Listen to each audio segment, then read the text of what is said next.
talking fast, and we're going to be putting some great data. And I want to thank Shrikant and the Harbinger Group for bringing us here and allowing us to have this conversation. We're going to be talking about what buyers are doing and how they're evolving their buying habits. And that's a really big conversation. So this will be good for practitioners, for vendors, for product strategy people, anybody in that area who's trying to understand what's happening in the HR tech space. So if you are out there listening and you're trying to figure out where we're at, we're over here on the far wall, guys. It's a little hard to find a place, right? All right, let's, if you want to go ahead and I'll let, do you want to go ahead and do introductions real quickly and then we'll go ahead and get started? Well, yeah, thanks everyone for coming together, and thanks Stacey for, sharing all this data as a part of this session. So it's a very interesting session. A quick introduction about me. I am Shrikant Padattal, CTO and President of Harbinger Group.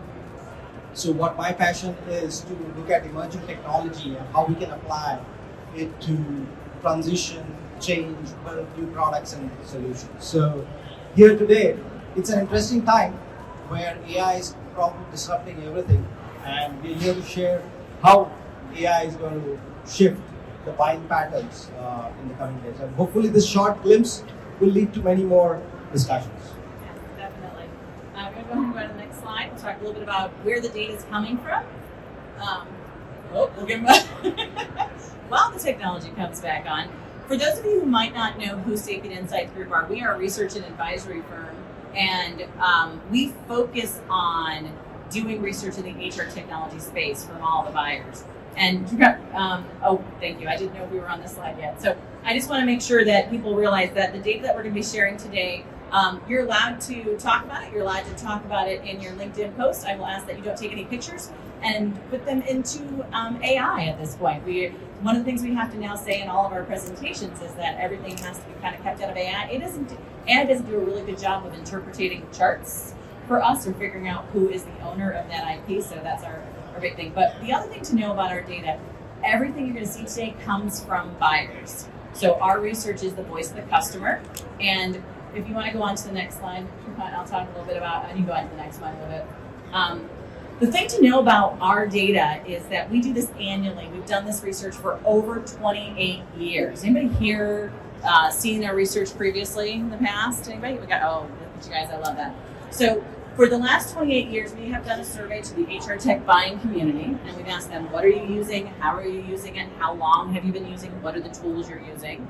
And that has grown into this community-wide thing where this year we got over 10,000 people to hit that survey. We clean our data extensively. All of you out there who are data geeks understand that when data comes into surveys, it's not always great. We make sure that people actually are buying that technology, that they're human beings, we know who they are, and we know what products that they have, so we validate everything. We know how big the companies are, what regions they're out of. And this year we have over 4,670 unique individual companies in our data set. So just to kind of put that into context, we have that many organization data sets every year. So we're not just looking at one survey, we're looking at this year over year over year for 28 years. The other thing to note is it's a very global data set. A lot of organizations that are multinational and a lot of organizations that are individual headquartered in other countries. So even though that says 8% in Europe, that's 8%, that's over 400 companies in Europe that we've got data sets from. So our data set's really, really wide. And we want to talk about the first conversation. If you want to go on to the next slide. What we really want to share in this next 20 minutes is the big things that we're seeing changing. And Shrikant's going to help me out by kind of putting some examples behind this. I was so excited when they came to me and said they wanted to do this session because most of the time I'm trying to sort of figure out how to kind of keep a vendor-neutral conversation while we're going through all of these conversations. This is one time where I get to talk with a group who's helping all the vendors too. So they see a lot of the same things I see, which is kind of nice to get someone who can kind of have that conversation with you. So one of the big changes that you're going to see from the buyers right now is integration isn't optional. It's a deal breaker. Right now, on average, we have doubled the number of integrations for SMBs, which for us is under 500 organizations, mid-markets, which those who are over 500 to 5,000, over the last year, just in the number of touch points that they have. We think part of the reason that's doubled is because AI is making it absolutely necessary that your data is integrated. If you move on to the next slide, what is happening in this market is the idea that no longer are the buyers saying, look, I need a best in breed or I need an all-in-one, right? because that doesn't work and they're tired of hearing about it. And if you are a salesperson out there, stop using the language. Nobody wants to hear it. What they want to hear is how you're going to focus on integration, what kind of integrations you're going to have available, what kind of data processing you're going to have going back and forth. What we're seeing is that organizations are doing this hub and spoke model, basically, which is they are creating what we call platform clusters. They're picking anchor HR systems. And what that means is you're picking a technology, doesn't have to be your HRMS, doesn't have to be payroll, pick any of the systems. You're picking one or two systems in your organization that are critical to business outcomes. Could be your time management system if you're a frontline. Could be your learning system if you're someone who really has to do development and education. Those systems then are becoming your anchor systems, and then around them you look at who's in their marketplace, who they developed deep integrations with. And Shrikant, you guys are going to talk a little bit about how that works on a technical level, because I'm not technical, I don't program, but it's critical that this is not just in name only. Thanks, Stacey. Thanks for introducing the problem with integrations, right, and why buyers are so keen about making sure that integrations work. Now, integrations, a few years back, it was about moving data from point A to point B. But now it's about having agentic workflows enabled in your applications. Now, to do that, let's say if you're a recruiter and you're building a new job posting, you're looking at your past data, you're looking at what's there out in the market, you're looking at the skills that your current team possesses. Now, getting all of that together in a single workflow may be very difficult. And integrations, if you just limit it to data movement from A location to B location, it may not solve the problem. So the future is to think about integrations both within your applications and outside your applications. And whether you build it through custom or whether you use a platform as a solution, now all these decision points are important. And I know we can do a whole session on integrations. So if you want to talk more about this and hear more about what our partners are doing, come talk to us tomorrow and day after at Starbucks, where we are hosting a small coffee session. So do come there and we'll talk deeper about how to solve the integration problems at depth. Yeah, the big thing I would say is multi-directional. Remember that word. If your integrations aren't multi-directional, they're not valuable these days. That's the number one thing we're hearing from our buyers. Number two, AI is in demand, but the budget isn't budging. My team loved that little thing. They actually wanted me to say AI is bandwidth is important. I'm like, I'm not going to do all three B's, and it might be all over the place. So it's AI is in demand, but the budget isn't budging. And here's why what's happening with this. Come on to the next slide to show this. Is that, so again, you guys are all getting a sneak peek. I don't usually show this till Thursday morning when I do my keynote, so FYI for all of you.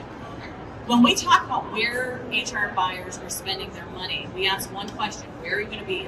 We ask, are you going to be increasing your HR technology spend? And then the next question is, oh, great, you are. Where are you going to be increasing the HR technology spend?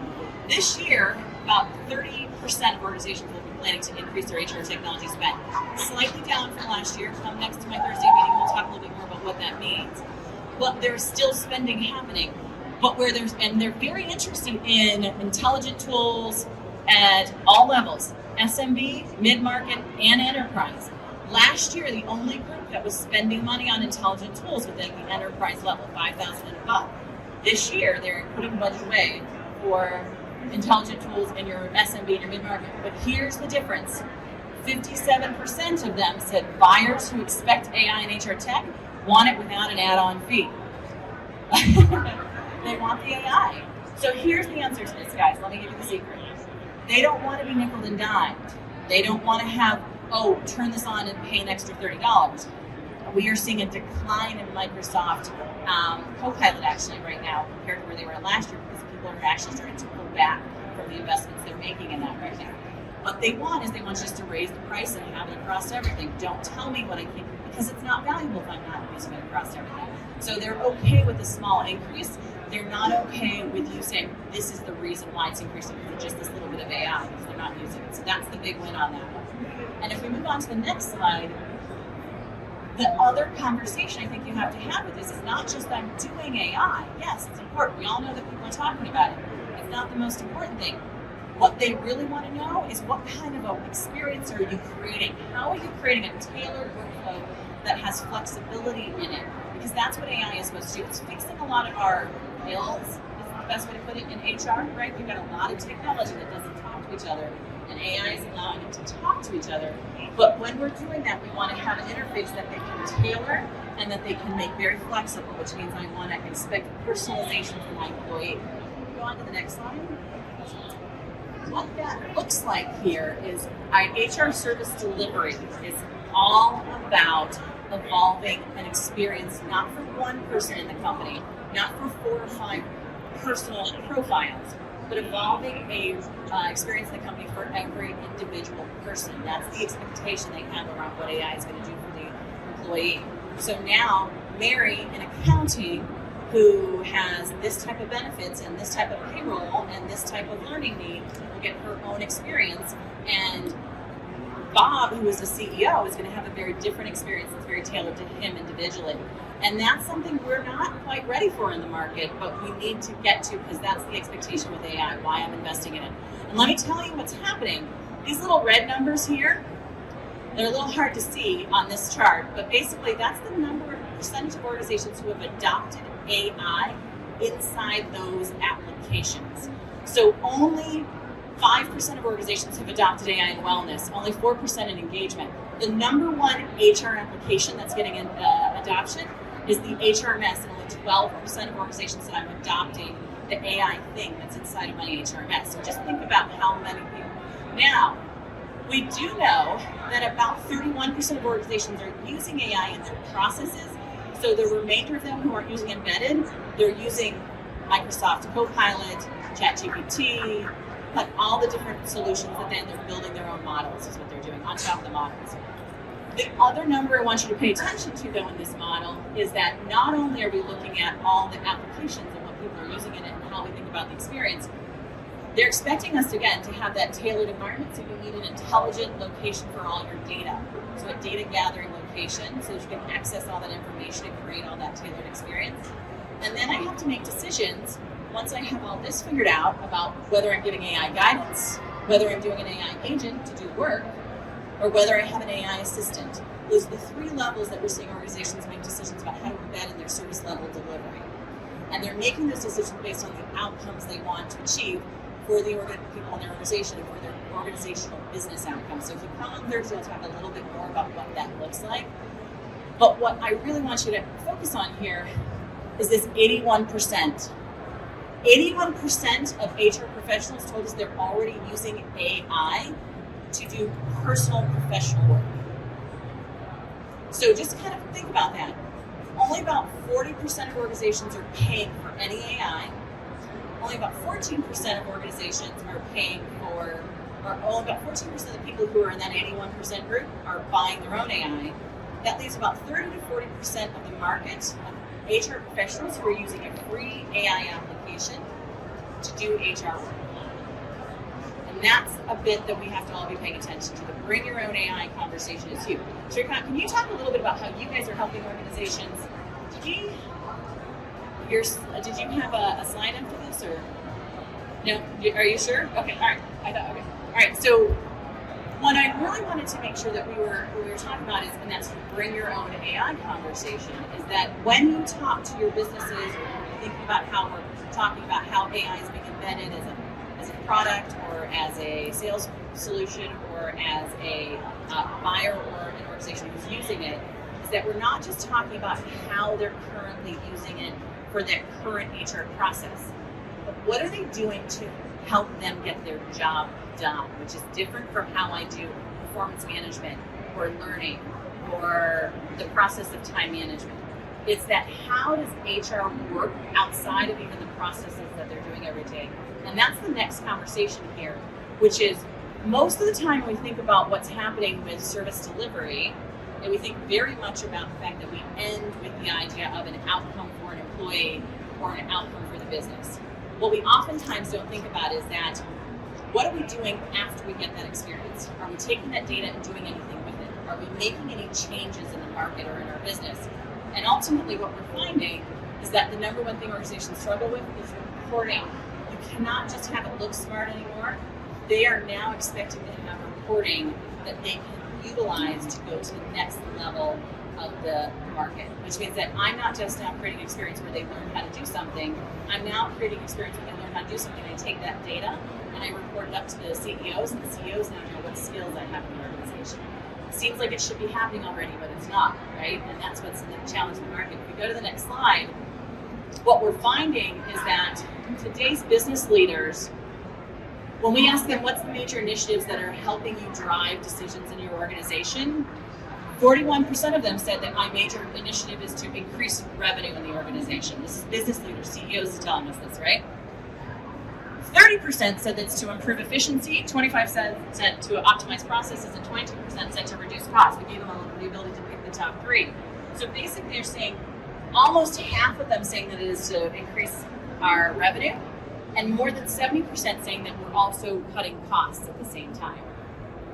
This is what every HR leader is dealing with today. So if you're on the buying side, on the system side, on the process side, every decision you make about how you're building an application or what you're doing with your technology or how you're helping them sort of make decisions about buying technology has to be tied to whether you're going to help them increase revenue or you're going to help them reduce the amount of workload so they can become more efficient in the organization. If you don't have that buy-in somewhere, you're not going to get this conversation moving. The other thing that I want to say, and here's why this is so important, is because right now, most of the HR tech systems we're just using to use, right? We're not tracking adoption, we're not getting the reporting we need out of it. If they're going to get the efficiency, if they're going to get the increased revenue, you have to have the reporting right. It has to go up to the executives, to the business leaders, to the managers. It has to be something that you can send off to them when they need it. Shrikanth, you and I talked a lot about this. How are you guys helping organizations figure that out? So when it comes to reporting, what we are most familiar with is the static reporting or the compliance reporting. And that's what people are happy with. But with AI, what customers are expecting is, can executives take decisions based on the problems that they're facing this week, today, and can the systems tell us that decision making? Because now you can run across systems, you can query them, and you can build custom reports and applications. So that's what we are doing currently. We are helping vendors do that. So yeah, I mean, in short, I think it's not about just reporting for the sake of compliance, but more insights and decision making has to be enabled, and that's what people are expecting with AI enabled platform.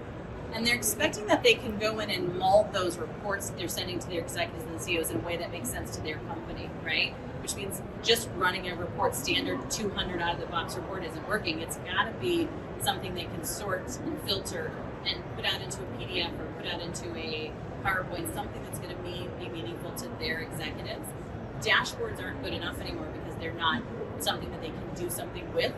What we're seeing is they want multiple ways of communicating that information.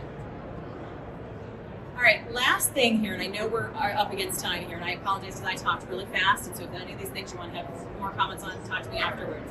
But the one thing I'm going to tell you is that contracts are shrinking, and SLAs are under the microscope. So this goes along with that last conversation that I just had, is that they want you to show the ROI of the work you're doing, and they want to understand how it's going to add value to their company. They also want to make sure that if they are doing a contract with you, they are not tied in and they can't get their data out of the process or the system down the road.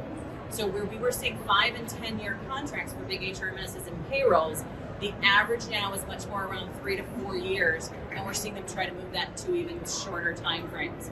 The other thing that we're seeing on the SLAs is that they are expecting with a service level agreement that you are now including in that SLA what happens if there is a kind of an AI regulation that comes across and now impacts how you're using AI in my system. So are you covering anything that AI could impact inside my organization would be a legal risk for us? The other thing that they're asking in SLAs that we're seeing is that they're asking that if I have a data breach, which is already there for most organizations, but if I have a data breach, now I also want to know not just that you're doing all the legal requirements, but what happens if that data breach goes into an AI environment, right? Like where, if that goes someplace where I can't get back, even know where that information is heading. So there's a lot of conversation about not just it's a data breach, but where did that information head to, and are you going to be able to be accountable for that? And then the final thing on that, I think, is to just understand that they want to know if they can get their data in and out of the system. I'm going to say that that's the second time I've said that. the number one thing we hear when organizations are trying to make decisions, and when they say, look, I'm done, I'm not going to work with this vendor anymore, is when they can't get their data out of the system the way they need to and put it into an environment where they can make business decisions with. Whether that's through integrations, whether that's because I'm making a change, I want to move information over, whether it's because I want to have 2 payroll systems running and I need to put them into a hub, you have to make sure that the data can get in and out of the system, and they're going to make sure you have it in an SLA agreement these days. And the reason I think, go back one more time, I just want to this. When you think about how much the buyers are changing right now, they're younger, they have only about 3 years average experience on the job, they have more work on their plate than they have ever had. This is a picture, if you ever get to look at it, over 600 HR tech solutions in our data that have 3% more adoption, over 2,000 vendors we track in our research. Every one of you are calling on those practitioners almost weekly, quarterly. They cannot handle the overload of information they're getting. The other thing that we're finding from all of these buyers is that they are being held accountable at their level for whether or not these applications are being utilized, and the vendors aren't helping them with that conversation. So they're being overwhelmed with the amount of maintenance, update, upkeep, change management. They need your help on this.